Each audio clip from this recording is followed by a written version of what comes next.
Welcome into 2-for-1 Drafts, PFF's new Rookies and Draft Prospects podcast. I'm Austin Gayle with Mike Renner. We've got a ton to go over today, but before I do that, we record every Tuesday and Thursday. You can see us on YouTube, Spotify, Stitcher, and Apple Podcasts. Make sure to download and subscribe. Let's dive into the schedule. First, we're going to talk about new players entering PFF's in-season now, 2020 draft guide, where we're going to talk about guys we're adding. We're adding 50 new players. These are players that have graded well to start the season and not really gaining any buzz nationally, but we're going to get them there. I think we'll get them there. And then after that, we'll go into our What's on Tap segment where we talk about matchups to watch going into the weekend, and then we'll chug a prospect. We're going to chug Chase Young. We've already seen enough. You've said it. Yeah. I've said it. We've seen enough. So we're going to chug a little Young. Yeah, okay, yes, we'll do that. And then to close things off, we're going to go last call, talk about the matchup we have to watch this weekend. If we're going to only watch one, this is the one we're going to watch. Let's dive into these new players. 50 new players added. Before we dive into any specific names, talk to me about this process, what you went through to get these guys in there. Yeah, so we already had 150 in the preseason one. Those guys are going to get a little bit of an update, too, in the upcoming guide with just what we saw from them, what new stuff we've seen from them, some new data we've seen from them in 2019 here. But 50 new guys who, like I said, 150 is not comprehensive enough. There's going to be a lot of guys that get overlooked, a lot of guys who didn't play enough snaps necessarily, and a lot of guys who just maybe are a different player this year than they were in years past. And so 50 new names added to the list to get us to 200. We'll be up, over 300 come next spring. But let's just give you guys a little bit of a taste because we want to produce as much draft content, give you draft addicts like us as much data and numbers, prospects to dive into here. Absolutely, and that draft guide is available to all Edge and Elite subscribers. Same with all of Mike Renner's content, the locked article content. Get it all. You need it, okay? The podcast is great, but you need this content. You need the preseason draft guide and in-season stuff. Let's dive into the first name on my list here, or our list. Washington offensive tackle Jared Hilbers, 6'7", 300-plus pounds. The guy can move. We watched the tape together this morning. Yes. Guy can move, very athletic. At first, maybe you're thinking he's a little soft, might be a little pillow, but you watch the run game, the guy's actually got a little juice. He's willing to hit some guys. Yeah, in the Cal game, 89.3 run grade, has an 84.0 run grade for the year, 89.0 overall through 4 games. Filled in last year at left tackle when Trey Adams, was injured. Comes this year at right tackle for them, is having by far the best season of his career. He looks like a legit prospect. Haven't heard much about him. That's why he didn't make the initial 150. Now all of a sudden watching his tape, the biggest thing that stood out to me was seeing him play on the move, and the fact that he's not your brute offensive tackle that's going to really overpower guys at the line of scrimmage. He's not like Caleb McGarry, who we saw just make some utterly dominant blocks last year at Washington at right tackle. But I think he can move about as well as Caleb McGarry did. McGarry, that's why he went in the first round for his athleticism. We saw Hilbers make that backside cutoff on outside zone against Cal. He got there in a hurry. He can play at the second level, so there's a lot to like from him. And at 6'7", 316, he's going to stay at tackle. I mean, you like guys, there's just not a ton of guys at the college level who have size, height, athleticism, length to stay at tackle. There's just not a lot. The dear Lord did not make that many guys who can play tackle in the NFL. This is one of them, and he's playing. You love to see him grading at a high level already. So a lot to like from him. Haven't heard a lot about him, but he's going to make the next 50. We were watching that tape, and we're going through all of his run blocking snaps, and then you're like, okay, yeah, this guy's looking pretty good. And then he makes that backside block. Yeah. You see that backside block. You see a guy move like that. And, size and willingness to drive a guy in the dirt and pancakes are kind of what gets talked about offensive linemen. But athleticism is so important, especially in today's, pass-happy NFL. Well, it's not just pass-happy NFL. It's in the running game, it's becoming more get your guys out in space. Yeah. Get an offensive lineman on the move. Rarely are you just pounding, the days of 2 tight ends and straight downhill are going the way of the dodo. That's just not the case. That's not what you're looking for. Most teams around the NFL are looking for offensive linemen that at the snap can get a step on a defensive tackle, get a step on a linebacker at the next level and make that cutoff, get guys out of gaps. That looks like Hilbers. He looks like he has that first step off the line of scrimmage that just not a lot of tackles have. Dive into numbers here. 89.0 overall grade so far this year on 257 snaps, 86.5 pass blocking grade, 0 pressures allowed, and an 84.0 run blocking grade. You know what we call that? That's a triple 80, Mike. That's a triple 80. So, yeah, Hilbert's definitely a guy to watch moving forward. They're going against USC this week. We'll get into that later. Another guy on this list that we're adding to the guide, a little undersized. I think that's the first thing I kind of took away when we kind of popped on the tape here. But Wisconsin edge defender Zach Bond has earned very high grades against Michigan. Pops off the tape a little bit, can make some splash plays. I like Zach Bond, but maybe out of position. We talked about it. Yeah, so Wisconsin edge defenders in recent years, they have a mold for it. And it's guys who are athletic, can rush the passer as well as they drop into coverage. They all kind of sit in that 6'2" to 6'4", 230 to 250 range. They don't like the bigger guys, and I think that's the way the college game is definitely going, is those players have a ton of value in terms of stopping the run, rushing the passer, and playing coverage. The versatile guys help college defenses, but the NFL level is still not necessarily coming around to those guys. So you're almost going to have to pick. He's going to either have to bulk up, play off the edge, slim down, play linebacker. I think he's more of the latter. He's more of the Joe Schobert than the TJ Watt when it comes to recent year Wisconsin edge defenders. He's more of the guy who, while I love some of his pass rushing moves, uses his hands really well, throws it in a nice spin move every now and then. You're just not going to – I have not seen him challenge anybody with a bull rush yet. He just doesn't have that. When you don't have the bull rush, you have to be pretty freakishly athletic. And I don't see it. I see him more as a guy who's going to run in the 4.6s. But I love the way he takes on blocks, love the way he breaks down in space. So I think this guy is a nice transition from off the edge to off-ball linebacker. I think those guys you look at, like Dante Hightower, the Patriots, those guys are very valuable in schemes that blitz a lot. I think that's Zach Bond. Not super high draft pick. I think he's probably going to end up going where someone like Joe Schobert went, which is the 4th round. But I think in a role like that, he could be a valuable linebacker in the NFL. You pop on the tape against Michigan where he played 62 defensive snaps, the most in any game this year. You see him winning with his hands. He's got some juice off the edge. He's beaten these Michigan offensive tackles pretty handily in the pass rush. And you're like, maybe I can deal with this size. But I think I agree with you. I think moving him into a Joe Schobert role where he still rushes the passer, but he can offer value as a coverage linebacker off the ball. You look at Joe Schobert, last night, made a great play on the ball on that Browns interception. He has that level of athleticism, and you don't want to lose him in the trenches because he's undersized and automatically kind of at a negative spot. I think moving him to off-ball linebacker makes a ton of sense, but he has upside for sure as a pass rusher. Ooh, okay, don't say upside. It's an upside-free podcast. Yes. We don't know. Fair. We don't know what upside means, but 6'3", 236 is really a no man's land in the NFL. The amount of guys that play off Fullback. the edge. Yeah, the amount of guys that play off the edge at that size, you can count on less than one hand. I'm trying to think of any that play off the edge at that size in the NFL. It just doesn't happen. Von Miller said he played at about 240 at times, but Von Miller is also the most athletic outside linebacker in the NFL. Von Miller's running a 4.4. Zach Bond's not going to run a 4.4. Unless you're running a 4.4, then you can play off the edge at 240. So it's rare for guys to be able to do that. He's going to have to he's either going to have to come in higher than we thought, like someone like Brian Burns ended up doing last year at the Combine, or move off ball. Sure, tackler too. Zero missed tackles, 12 defensive stops. I definitely, you start to really think about that position change, him being good. Going to Utah. This guy is a unit. Beer belly segment. Leki Fotu is huge. 6'5", 335 pounds, is an immovable force in the 3 games he's played. Dominated BYU, Idaho State, and then USC, I think, was his best game yet. Yes. They play those wide splits at USC, and you could just too many one-on-ones, man. You do not want to be blocking this guy one-on-one if you're a Pac-12 pillow guard like we saw. The center gets blown back in the passing game too, and we don't. His pass rush grades are down for a reason. He's not a guy that's going to win fast as a pass rusher, but he can push the pocket because he's so huge. But run defense, man, he might be one of the better run defenders in the country. Yeah, he's listed at 335, and he kind of carries it well. Like, he's not this sloppy 335 where he has a gut hanging over his pants. My favorite guys.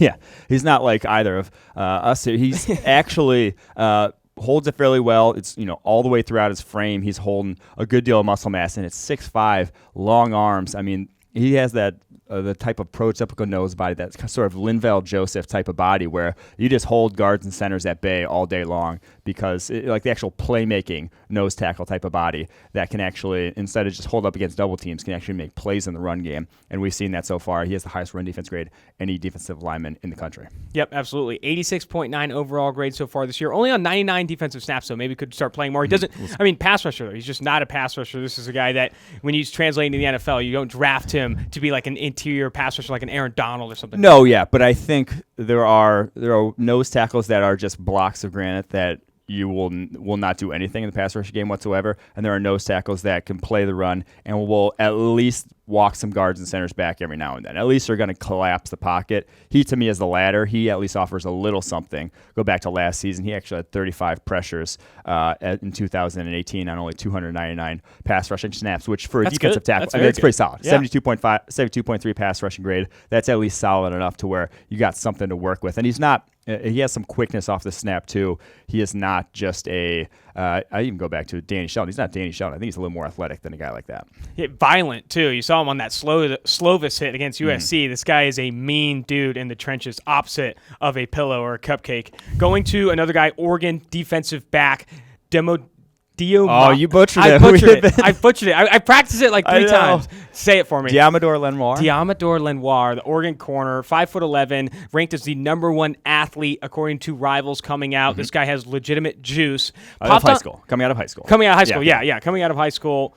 But when you pop on the tape, though, there were some mental errors. When you're adding him to the guy, I think there's a lot of a great athletic profile, but still some sloppiness to his game. In my only opinion. A junior here, so he can come back. This isn't his last year by any means. If he doesn't want to be started as a sophomore, I think his game, though, is very much a modern NFL cornerbacks type of game, and that he's willing to come up and make plays on screens, willing to play around the line of scrimmage, and enjoys the physical aspect of playing cornerback. Hard-nosed, yes. But the only thing I worry about is he's listed at 5'11", 202, and really just like you put on the tape, and he doesn't necessarily look. He looks a little smaller.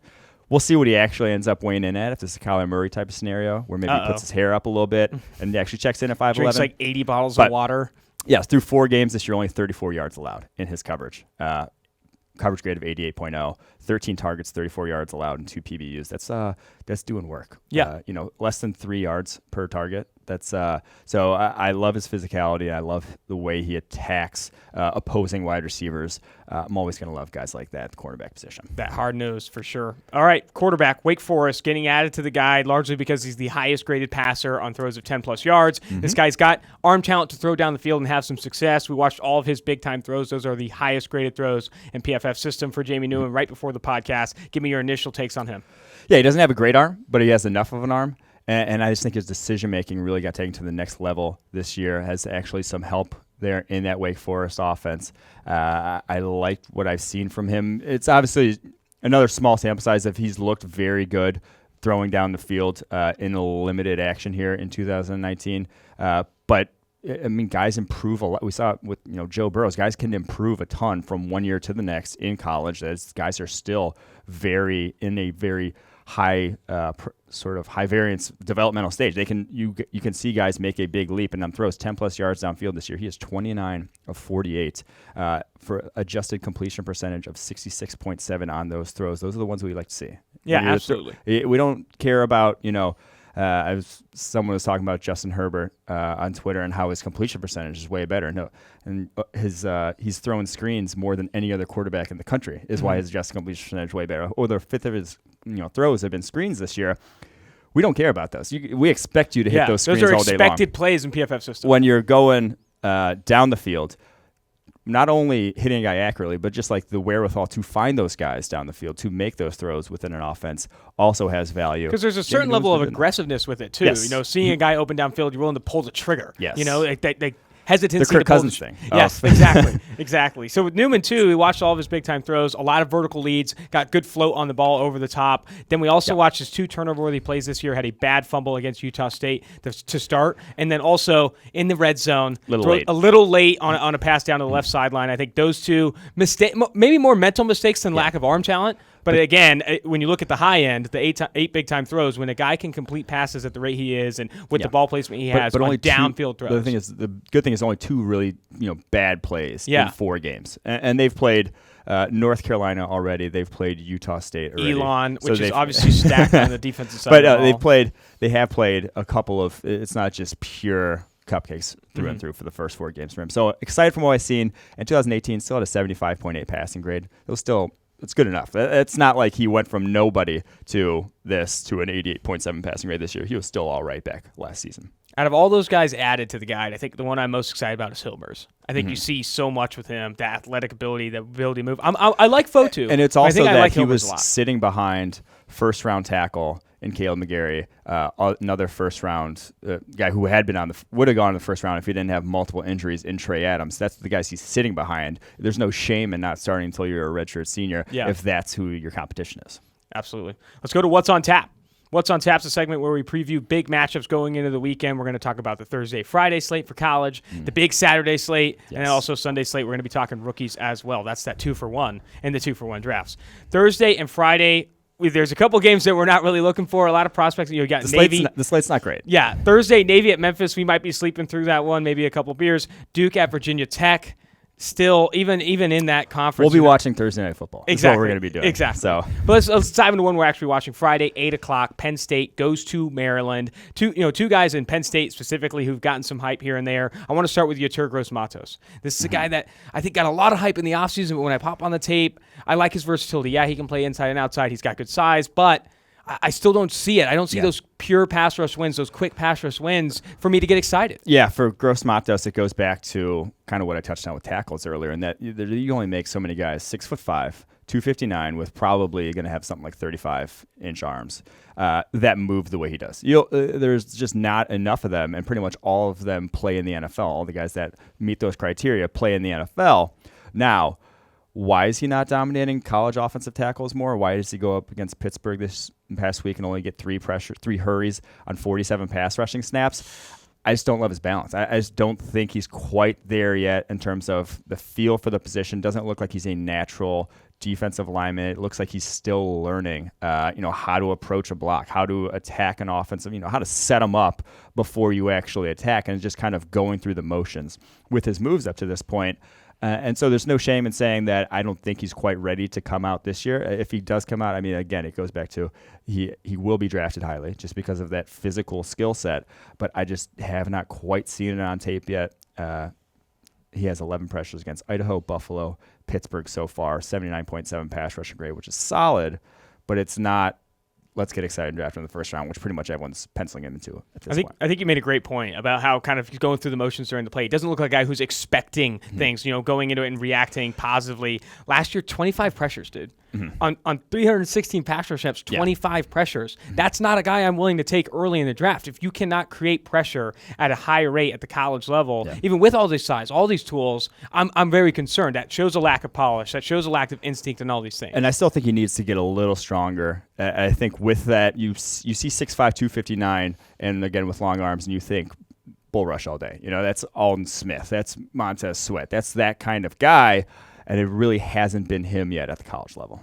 And you look at this year, you said it, 79.7 pass rush grade so far. That's an improvement from what we've seen in the past. Still, though, just 11 total pressures. You need more if I'm really going to start getting excited about this. So it'd be nice to watch against a real team. Exactly. A good one to watch because he's got a lot to prove. Yeah. I'm waiting for this guy to kind of break out and have this game where, people are blown away and you're seeing highlight reel plays from this kid. Another guy, on Penn State, offensive side of the ball, KJ Hamler, slot receiver, in the slot at the college level and the NFL level. You're never going to see a ton of wide receiver wins because they're not getting a ton of one-on-one coverage.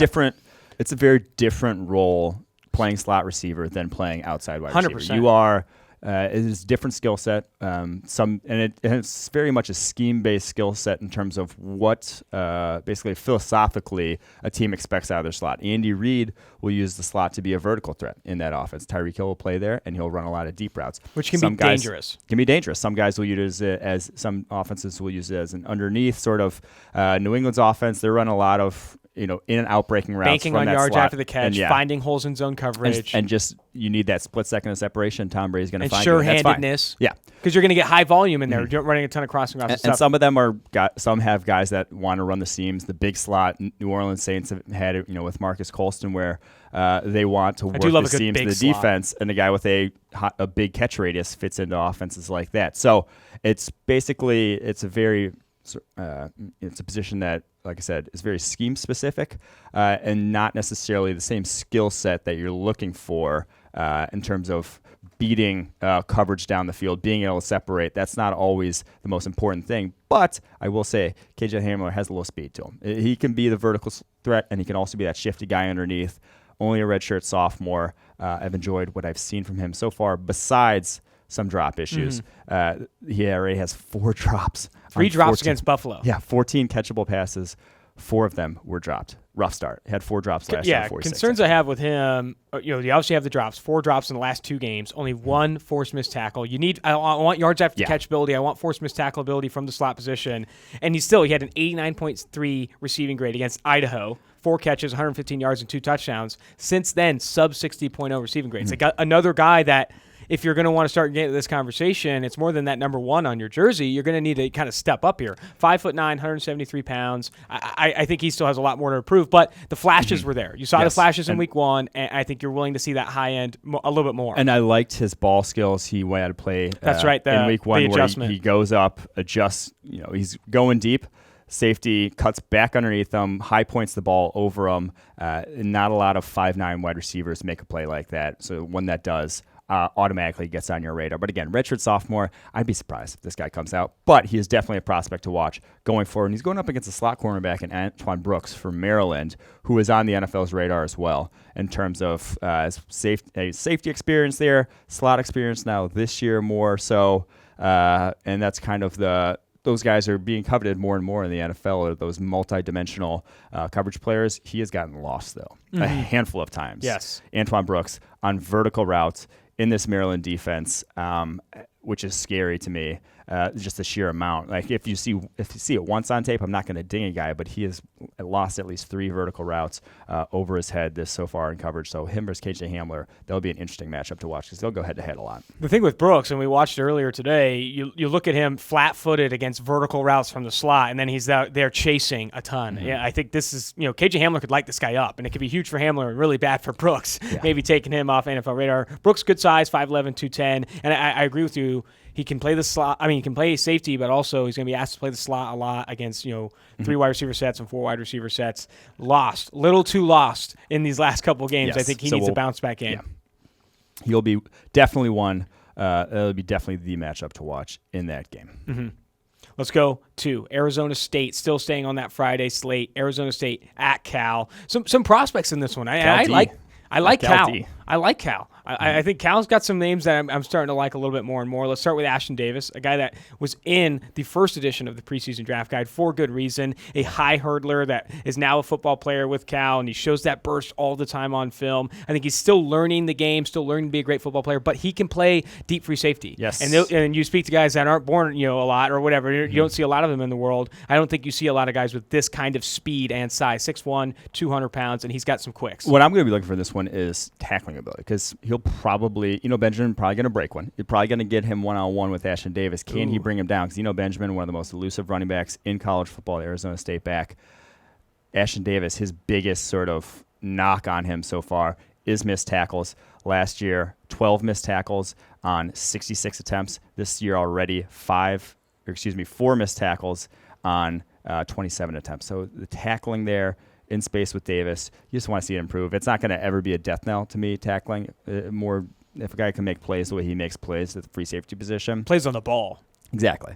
In coverage, the tackling it's never going to be that huge of a deal. Even Earl Thomas early in his career missed a ton of tackles. So I think that'll be one to watch for me. 2 pass breakups for Ashton Davis so far, a 75.4 coverage grade. He earned an 89.3 coverage grade the year before. And I think you bring up a great point. He should see Benjamin one-on-one in the open field. He has 17 forced missed tackles already. This is a guy that's tough to bring down in the Pac-12. Pac-12 has a couple of those guys. We didn't get to see a ton of Zach Moss last week, but I think Zach Moss and Benjamin, 2 guys that can really force missed tackles. That'll be an interesting matchup to watch. Evan Weaver trying to tackle exactly. him too. Evan Weaver, the guy who wears number 89 at linebacker, 6'3", 235. It was actually Evan Weaver. I watched his tape in the preseason. He was in the draft guide, and I was like, he's not a great athlete, but this dude gets after it. He's your football throwback player. Type of linebacker. And I'm at the bar with my friend Rob, and we're watching the Herbies, and they have this. It was called the Herbie Award for the most hard-nosed football player, and I'm like, watch this. Evan Weaver will be nominated for this award. I'm like, this guy. If you watch him play for even a game, you're gonna nominate him for an award like that. And first guy up, Evan Weaver. I'm just like, that was easy money. That's fantastic. That's just everyone recognizes the type of player Evan Weaver is. Having a little bit of a down year though, by his standards after a 91.5. 6 missed tackles. He has 6 missed tackles already, 3 in this past game. That's going to hurt you. A 43.2 coverage grade against Ole Miss. Hard nose all you want. If you're a liability in coverage at off-ball linebacker in today's NFL, you will not play. You will not play for a while. That is the biggest thing with him is just athletically. He's like in the 4.8. He'll run like a 4.8, and this is the off-ball linebacker in college that everyone falls in love with every year because he makes a ton of plays against the run, hard-nosed, gritty. Eats nails with no milk for breakfast, whatever it is. Use all the whatever you want to say about this guy, but until you produce in coverage and limit missed tackles, those are 2 very important things. It's going to be hard to find a starting role for you outside of special teams. Okay, we don't need another Mark Herzlich in the NFL. It's a great story, hard-nosed, great football player, but if you're just getting torched in coverage all the time, it's going to be a struggle. I think it's a big game for him, not only tackling Eno Benjamin, but defending Arizona State in coverage. Make some plays there, get some passes broken up, don't allow a ton of plays underneath that whole 9 yards. That's Friday slate. That's the Friday slate. Now, still staying on what's on tap, the Saturday slate preview. We got 3 games with legitimate prospects. It was fun watching Notre Dame together, I will say. It was a little heartbreaking at the end last week. That was our matchup to watch on last week's pod. But still a lot of great prospects at that one, even though they did take the L. They did cover. That's always important. You need them to cover. That was an easy cover. We all saw it coming, right? So Notre Dame's on the Saturday slate. Again, we got Virginia going to Notre Dame, going to South Bend. Bryce Hall versus Chase Claypool. This is the matchup to watch in this one. Bryce Hall has gotten passed up a little bit on our board after he was the highest graded corner in college, highest coverage grade of any corner in college football last year. He's now the 3rd cornerback on our draft board. Has not had the hottest of starts to this season. Has given up 77 yards in the last 2 games alone here. But I still love him in a cover 3 Seattle press sort of scheme. His wingspan is going to be absurd at the combine. Has great range in coverage. Not your most stick-to-itive corner. Again, to get back to that, my favorite term, he's not stickiest corner in coverage. He's more on the Richard Sherman scale than the Patrick Peterson, where Richard Sherman on those silo routes, he's just going to dominate you. But then if you're gonna, he's not going to follow you all the way around the field and be able to cover the slot, that sort of thing, like maybe Patrick Peterson can do. He's not that level of athlete. He's not that twitchy. But at the line of scrimmage, Bryce Hall will beat you up. It's just in that Virginia scheme, I think he can be better in the NFL than he is in college because the Virginia scheme is a lot of off coverage, not necessarily playing to his strengths as well as it could. So I'm a big fan of his. I've heard, though, that the NFL is not as high on Hall. He didn't even get a first-round grade from the NFS, National Football Scouting Service, or whatever. Really? So I'm a little surprised on that.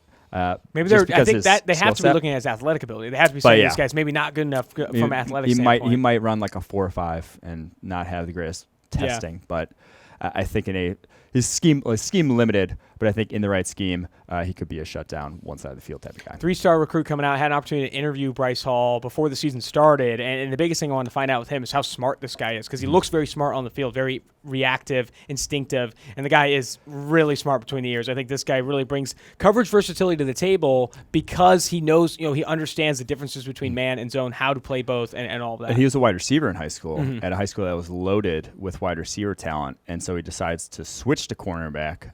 That's how he ends up at Virginia, even though he's one of the best in the country. And he hasn't, 61.4 coverage grade to start, but he's only allowed 83 yards on 16 targets. Yeah. That's still very good. 0 touchdowns, always a good start. I mean, the coverage grade's not there. He doesn't have that same because last year he led the NFL. He led the college football in college football. He led college football in forcing completions. This year only 1. He's not getting targeted a ton though. You can say the college football. The Ohio State lost. College football. They didn't. You can say that. Alrighty. Well, Chase Claypool though, we didn't talk enough about him. The guy's a big dude. Everyone says that first. Chase Claypool's big, but is he actually good? Okay, I need to know. Is he just big? He is. He's a little more than just big. He's big and athletic. I think he's just okay though in terms of the big receiver spectrum. He's a guy that you can get by with in 4th, 5th round sort of guy. I don't think he's anything sort of on he's a special. He's not on the special spectrum at the receiver position. I just don't think he has a sort of change of direction type ability. That sort of I just don't quite see it from him. But it's very physical. Yeah. I mean, 6'4", 227 is a horse. That's huge. Receiver. Maybe he converts to tight end. Exactly. He could be a Darren Waller type of guy where just keep getting him bigger. And then why not? Yeah.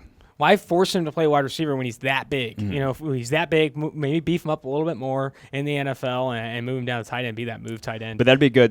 That's strength for strength. Bryce Hall, size, length, wingspan. That's how he wins. Claypool. So he wins at the catch point. Claypool, guy who should be winning at the catch point at that size. If you're big and don't win at the catch point, we've said this before. If you're big and you don't win at the catch point, you're going to be a 6th, 7th rounder, maybe move tight end / special teamer. You got a guy you put on our list too right before here, Charles Snowden, edge defender for Virginia. You like this guy? One more prospect to watch. 6'7", 235. Whoa. He is enormous. This guy, skinny though. Yeah, 6'7", 235. He is an interesting prospect to watch going forward. Already 17 pressures on the season through 4 games. Had 9 pressures this past week. They drop him in coverage a lot. Yeah, too. He plays that hybrid outside linebacker type position. But this guy's kind of just another guy who's just scratching the surface in terms of touchdown gross matos, still having a long way to go, still got a ways to go. But dude, 6'7", 235, he's a specimen at that size. These splits are insane. 6'7", 235. You got literally a tower out there dropping the coverage 53 times. It's been targeted 11 times, 8 receptions, only 20 yards, 0 missed tackles, 15 stops. That's pretty insane. I like that versatility. I might have to. I'm going to dive into this guy. Interesting. You're signing me up here. Alrighty. Well, let's go to another. Watch him in that matchup. Saturday slate. One of my favorites of this weekend. USC going to Washington. The DBU, Washington DBU, and you got USC receivers. Man, they looked very good against Utah, even with Fink. Big nose Fink in there coming in as the backup QB. You can't just throw Fink. Big nose Fink. You got Michael Pittman. Like that thing, he could break his nose through his face mask. Dude, he does have a long nose. He's got a schnoz there. But USC wide receivers going to Washington, who has some great defensive back talent. I think this is going to be strength, like you said, strength for strength. This is a huge matchup to watch. Yeah, the USC wide receivers, they are up there with Bama and Clemson for the best receiving corps in the country. They are the real deal. And their best one's not even draft eligible, and Amon Ross St. Brown. So Michael Pittman, Tyler Vaughns, so much talent. Now they have quarterback who's going to get it to him. Oh, that's I say, do they? I don't know. That one's more of a question mark to me. But Miles Bryant, probably the best DB in that Washington secondary. He plays slot a lot for those Washington Huskies, so he'll be going up against. He'll be going up against pretty much all of them. They play move in those and guys out. around. So that'll be a good test for him. This will be fun. USC, they are loaded with talent offensively at skill position. Michael Pittman was a guy I highlighted as a player to watch on last week's pod. He goes into the Utah, proves me right, but he has a great game. 10 receptions on 11 targets. You got to just patch stuff on the back. A little bit. 232 receiving yards and a touchdown. Guy did have a drop though. I was hyping him up on the pod, saying the guy only one drop in his career. Blah blah blah. Drops one. I smashed my keyboard. This is my second computer this week. But I think Pittman. And I agree with you. St. Brown, ton of talent. He probably is the best from a ceiling standpoint. I mean, this guy has a crazy ceiling athletically. But Michael Pittman, man, just give me a 6'4", 220. Good releases off the line of scrimmage. He uses his physicality along the route tree. Adjusts to the ball well. Yeah. Adjusts to the ball well. All right, let's move on. Saturday slate: Minnesota, Purdue. Maybe not. Maybe no. Both teams are unranked. Maybe someone's not watching this for the right reasons. So prospect potential. 2 fake IDs. Yeah. You got 2 fake IDs. The guys were on the segment in previous podcast. Our fake ID segment is where we highlight a guy that isn't draft eligible for 2020, but we let in. Just because he is that talented. 2 receivers: Rondale. Blank on that name. Rondale Moore. Yeah. Rondale Moore for Purdue and Rashad Bateman for Minnesota. 2 younger guys that have excelled to start.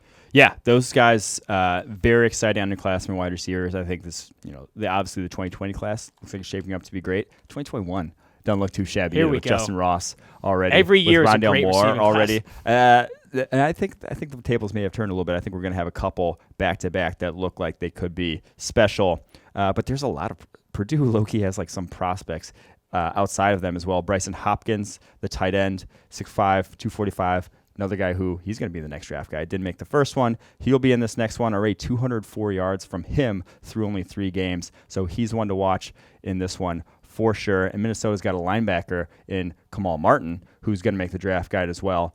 Very athletic. Kind of plays. He's a guy who they ask him to do a lot in coverage because he can. He can play over the slot. He can play between the tackles. So Bryson Hopkins versus Kamal Martin. Not two super household names yet, but they'll be drafted come next April. So watch that matchup. If we're talking Minnesota, we got to bring up the guy, Carter Coughlin, who has really struggled to start. You look at only a 64.6 pass rush grade across 51 pass rush snaps. He hasn't rushed the passer a ton, only 8 against Georgia Southern, 25 against Fresno State. Not really giving him an opportunity to get into a rhythm. Maybe he's just not getting into a rhythm. But you have seven Make total, an excuse for him, yeah. 7 total pressures on 51 pass rush snaps. But this is a guy that performed really well as a pass rusher a year ago. 92.2 pass rush grade in 2018. You don't see that usually just go away.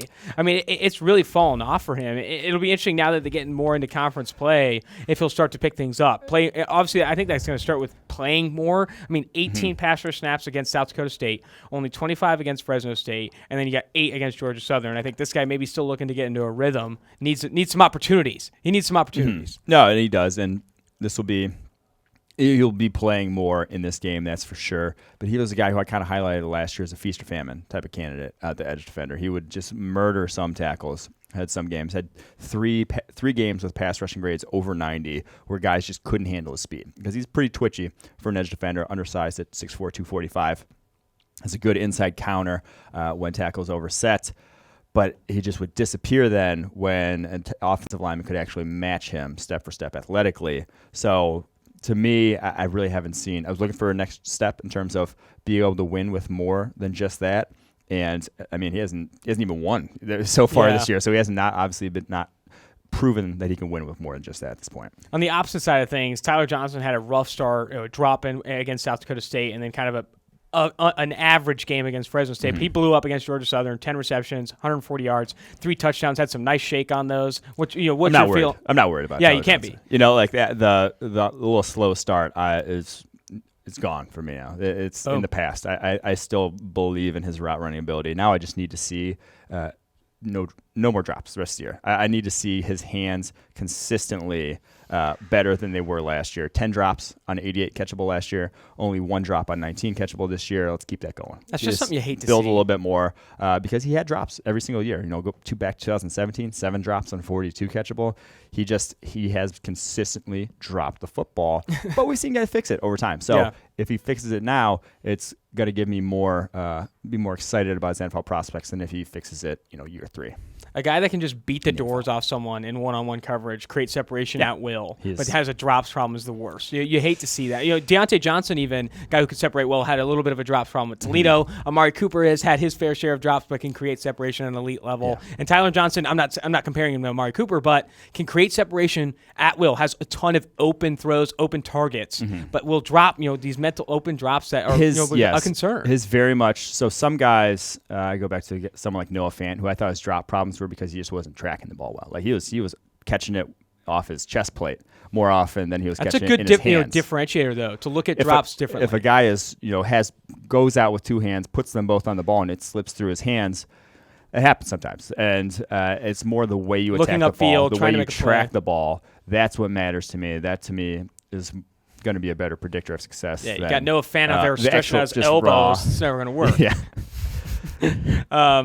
All right, that's going to conclude our What's on Draft for the college level Friday and Saturday slates. We're going to rookies now. Sunday slate, yes. I think some good matchups. Maybe the first one we're going to bring up maybe isn't a great matchup, but I think it's a huge opportunity to have a bounce-back game. Garrett Bradbury of NC State, the rookie who's a great outside zone blocker. People raved about that. We've talked about this on previous podcasts. Has really struggled as a pass blocker. And now he's going against Akeem Hicks and company. The Chicago Bears coming up this week. That's going to be a very tough matchup. I don't know. They're not. Maybe the Minnesota Vikings aren't throwing the football as much because they know they're just going to get eaten alive with Garrett Bradbury. No, I mean, they are the run-heaviest team in the NFL right now. And it's because, the passing game, when they are dropping back to pass, it hasn't necessarily worked. And a lot of that was because week 1, they just were smoking. And this week against the Raiders. When one team gets out to a huge lead, it's going to put you in a weird situation. Even against the Packers, they were a little hesitant to just, when they had to come back, just open it up and throw the football Clark. Because they were getting murdered on the interior. You just need to see it start turning around with Bradbury. You see nice reps in the run game. I think he'll still be fine there. I don't really necessarily worry about him, but I knew it when the day he was drafted with Minnesota Vikings. He was going to the most difficult place in the NFL to play center of the NFC North. Damon Harrison, Eddie Goldman, Akeem Hicks, Kenny Clark. You have 3 of the top 5-ish nose tackles in the NFL right now. Damon Harrison matchup is going to be insane. And so you are just another, last week it was Kenny Clark, last week it was, I guess they had the Redskins this past week, but this next week you got Eddie Goldman on deck for you, and that's a tough matchup. Eddie Goldman has length, size. We'll see how it goes for him. I'm nervous. I'm nervous for him. I'll say that right now. And you look at, I don't think he's going to get benched, but you look at what the Cincinnati Bengals are starting Trey Hopkins at center. Billy Price has big struggles in pass protection, and they benched him. They moved him into guard this week, though, to start ahead of Michael Jordan, the other rookie out of Ohio State. He played a little bit better, but his woes in pass protection were reason enough for Zach Taylor, who wanted to run a little bit of a pass-heavy offense, to put Hopkins in there, who is one of the highest-graded pass-blocking centers in the NFL right now. I think pass-blocking woes, even if you are outstanding in the outside zone scheme, can be a liability. Yes. So we got to talk Daniel Jones, Danny Dimes. What are they calling him now? I don't even know what they're calling him. Maybe Danny, I don't know. But he just seems like, though, his personality and what he looks like, you can't have a nickname. Exactly. He's just Daniel Jones. He's not even. Might even Dan. need to throw the middle name in there. He is Daniel Jones. But talk to me about this performance. I think a lot of people are raving about it. A big comeback win. I think he showed great poise in the pocket, had that running touch, that touchdown to kind of help things there. I think Daniel Jones played at a very high level, but there were still some mistakes. You saw the fumble. Still, there's a reason why his passing grade isn't the best in the NFL. I think he still had some mistakes. Yeah, the fumble I think is kind of. He might have some fumbles because he's almost oblivious in the pocket. I loved his pocket presence coming out and that he was willing to make tight throws, but now it's almost like was it that he was willing to do that from tight pockets, or was he just literally just could not did not understand that there were pass rushers bearing down on him? A blessing and a curse. Exactly. Because if you just never think you're going to get hit, you're going to stay in there to make those big throws, but also at the same time you're going to have that ball hanging low and someone's going to be swiping ready to. At the same time, they had. Nate Solder got his butt handed to him this past week by Shaq Barrett there. That was not I don't think that's going to happen every week. So I think you get the offensive line going to turn around against the Redskins, whose pass rush is lackluster up to this point so far. So I do think that we're in for more of the same. I honestly said it after the preseason. My opinion of him has changed a ton since college. I wasn't nearly as down on him as everyone else. I said after the top 10, he was not by any means the worst pick in the top 10. I would have rather had him than a couple of guys who ended up getting drafted in the top 10. And after seeing him in the preseason, seeing him through this game, I think we could be looking at the real deal. I still don't love his accuracy. I still think there are some decision-making things with him that can improve with the ball down the football field. I don't think he's going to be. I don't think he's going to be light the world on fire down the football field type of guy like a Patrick Mahomes. I just don't think he's going to be that as a deep passer. But I think in the intermediate, underneath, getting the ball where it needs to go and getting the ball there quickly, avoiding a lot of negative plays, he's going to be good at that. So I do think this. I think Gettleman's looking a lot smarter than a lot of other people.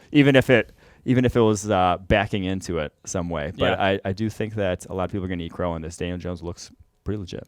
Looking at his splits, pressure versus under pressure, 16 completions for 254 yards and a touchdown under pressure, no interceptions. He did have the fumble, obviously, but I think that kind of production under pressure from a rookie, you speak to that blind pocket presence, that's going to help you. Yes. That's going to help you a ton, because if you're scared and your feet start to move a little bit quickly, it's going to force you sometimes into more bad decisions than if you just stay in there and just get rocked. And I think I said it on draft night. I said it's actually going to be easier for him. Like what I saw in the Duke offense was, an offense that's it was not a modern sort of, a lot of college guys put up these big numbers because they're running modern spread schemes. He was running pro-style concepts with not pro-style talent. And a lot of pro-style concepts work when you have more talent than the other team, and he had less talent every single game that he played there basically at Duke. And so it was going to immediately get better for him at the next. It was immediately going to be easier.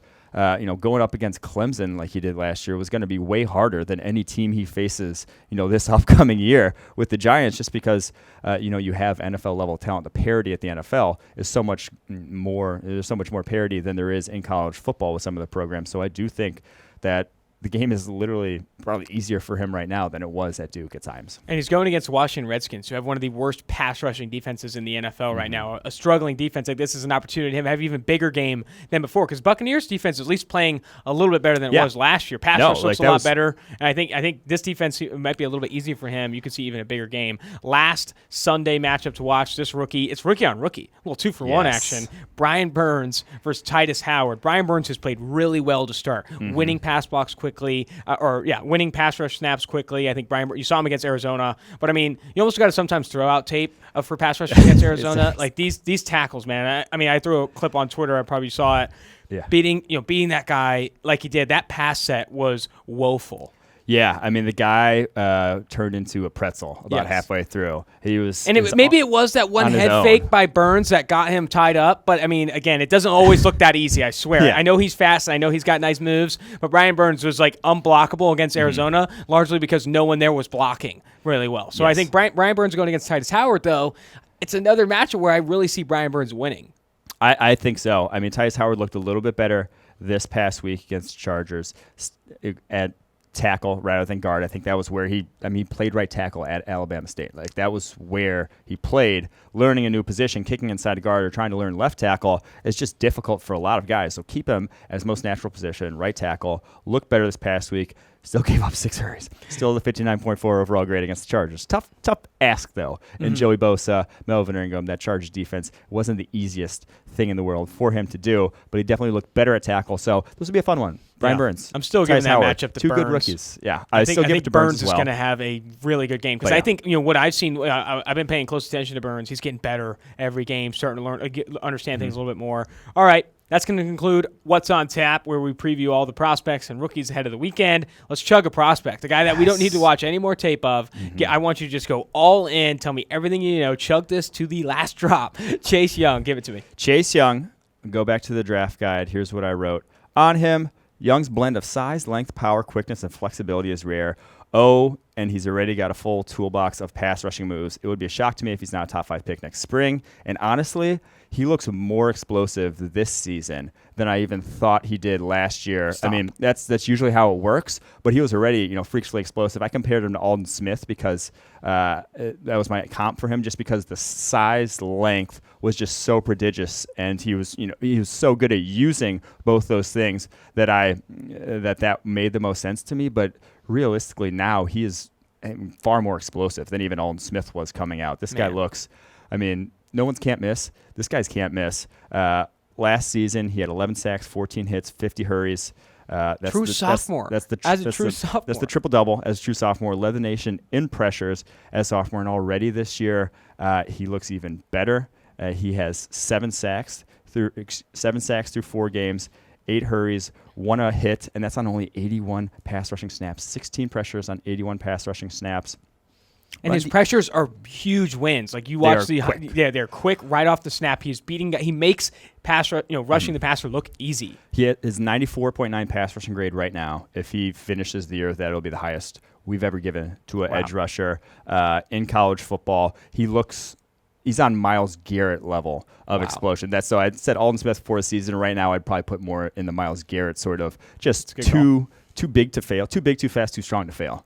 Is that a saying? I like it. I kind of like it. We're going to coin that as saying, too big, too fast, too strong to fail. He just is. He has it all. Anything they said the same thing about me coming out of high school, too. But then I got into drinking a lot more than I should. It's a long story. Let's not get into that on cam. I like that. I think I couldn't agree more with Chase Young. I almost don't have anything else to add. He's that good. I think whatever you said, too big, too fast, too amazing to fail, whatever. I think Chase Young looks very, very good. I agree. If you turned off the tape now, he grabbed an agent, went down to Miami, and just partied for the rest of the season. I think you'd still be going top 5. Let's go to last call. Last call segment where we talk about if we're going to watch one matchup this weekend, if we're going to watch one game, where are we heading? I'll start USC going against Washington. I need more Pittman. I need him. I'm ready. I'm ready to watch more of him. He's going against a very good secondary. You get locked in on guys. This isn't going to be don't take this as criticism. Yeah. But you've gotten locked in on some guys. Yeah. And you have to, and you're like an addict. You're like, I need more. I need more. To see them more. Maybe I'm addicted to Michael Pittman. If he proves me wrong, though, I'll walk out. Yeah. I'll be unlocked. But yeah, I'm ready to watch Michael Pittman. I'm really Keep an excited. open mind. That's all I'm saying. Just free your minds. Yeah, exactly. I'm ready to free my mind. But I'll be definitely watching Pittman versus Washington. Give me your last call. My last call is just Daniel Jones. That was about as encouraging of a first start from a quarterback as a rookie. I can remember in recent memory, just in terms of executing NFL offense. He looked very prepared to do so.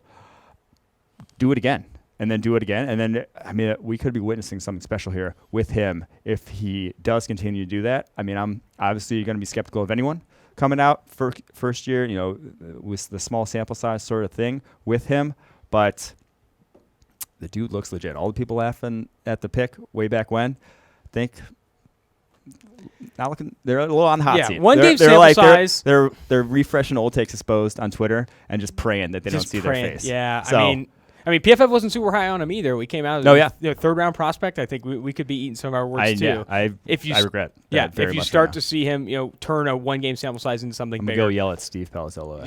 Let's do it. All right. Well, that's going to conclude 2 for 1 drafts. This is our 5th episode. It feels like it's going by so fast. But if you tune in on Stitcher, Spotify, Apple Podcasts, Tuesdays and Thursdays, we're going to be reviewing. It's our 6th episode. Yep. 6th episode? Yeah. Oh, yeah. 6th episode. Sorry. 6th episode, Tuesdays and Thursdays. We're going to be on Stitcher, Apple Podcast. You know that. Subscribe and download. But until next time, this has been Austin Gayle and Mike Renner on 2 for 1 drafts. You want to get rid of me and get back to more great PFF YouTube content? All you have to do is push that button right there and subscribe. Thanks for watching.